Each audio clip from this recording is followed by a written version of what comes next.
जय श्रीमन नारायण, राधे राधे, हरे कृष्णा। आप सभी कृष्ण भक्तों को मोहिनी एकादशी की हार्दिक शुभकामनाएं। तो भक्तों, आइए आज हम मोहिनी एकादशी की व्रत कथा श्रवण करते हैं।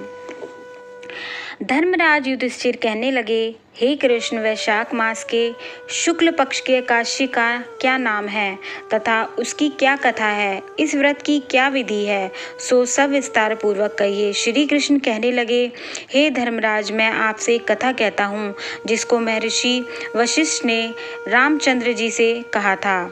एक समय रामचंद्र जी बोले, हे गुरुदेव, कोई ऐसा व्रत बताइए जिससे समस्त पाप और दुख नाश को प्राप्त हो जाए। मैंने सीता जी के वियोग में बहुत से दुख भोगे हैं, अतः आप कोई व्रत बतलाइए। महर्षि वशिष्ठ जी बोले, हे राम, आपने बहुत सुंदर प्रश्न किया है। आपकी बुद्धि अत्यंत शुद्ध और पवित्र है।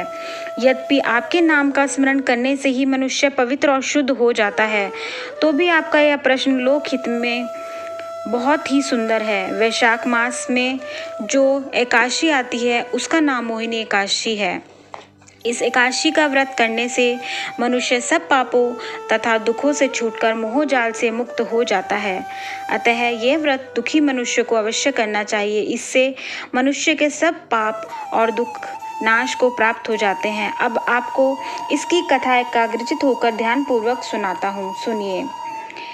सरस्वती नदी के किनारे भद्रावती नामक एक नगरी थी।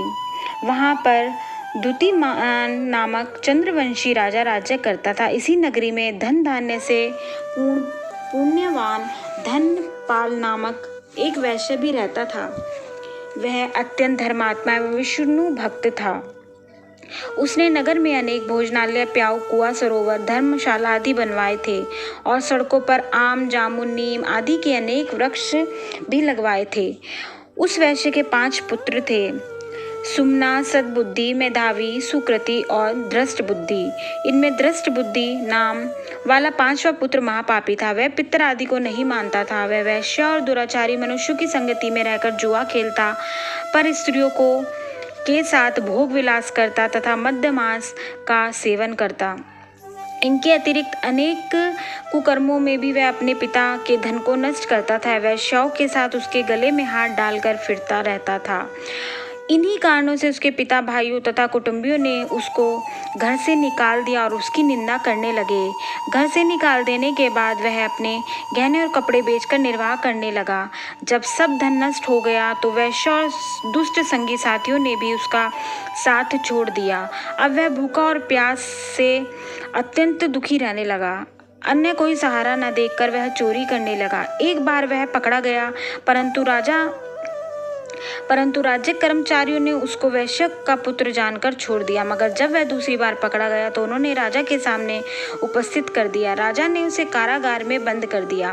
कारागार में बंद करके राजा ने उसको बहुत दुख दिया और कहा कि तू मेरी नगरी से निकल जा। वह नगरी से निकल वन में चला गया और वन में पशु पक्षियों को मारकर खाने लगा। कुछ समय के पश्चात वह बहेलिया बन गया और धनुष बाण लेकर पशु पक्षियों को मार मार कर खाने लगा।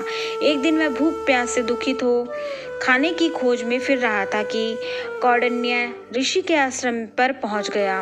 उस समय वैशाख मास था और कौंडिन्य ऋषि गंगा स्नान करके आ रहे थे। उनके भीगे वस्त्रों के छींटे पड़ने से उसको कुछ सुध बुद्धि प्राप्त हुई और वह मुनि के सामने हाथ जोड़कर कहने लगा कि हे मुनि, मैंने अपने जीवन में बहुत पाप किए हैं। आप उन पापों से छूटने का कोई साधारण और बिना धन का उपाय बताइए। उसके दीन वचन सुनकर ऋषि कहने लगे कि ध्यान देकर सुनो, तुम वैशाख शुक्ला एकादशी का व्रत करो। इस एकादशी का नाम मोहिनी है और इससे तुम्हारे सब पाप नष्ट हो जाएंगे।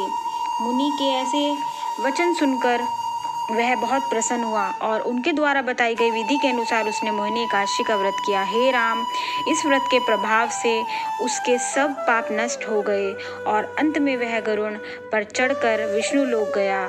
इस व्रत से मोह आदि सब नष्ट हो जाते हैं। संसार में इस व्रत से श्रेष्ठ अन्य कोई व्रत नहीं है। इसके महात्म्य को पढ़ने अथवा सुनने से 1000 गौदान का फल प्राप्त होता है। बोल मोहिनी एकादशी मैया की जय। आशा करती हूँ आपको ये कथा अच्छी लगी होगी। अगर अच्छी लगी हो तो लाइक शेयर कीजिए और कमेंट करके हमें ज़रूर बताइएगा कि आपको कैसी लगी। तो मिलते हैं नेक्स्ट वीडियो में।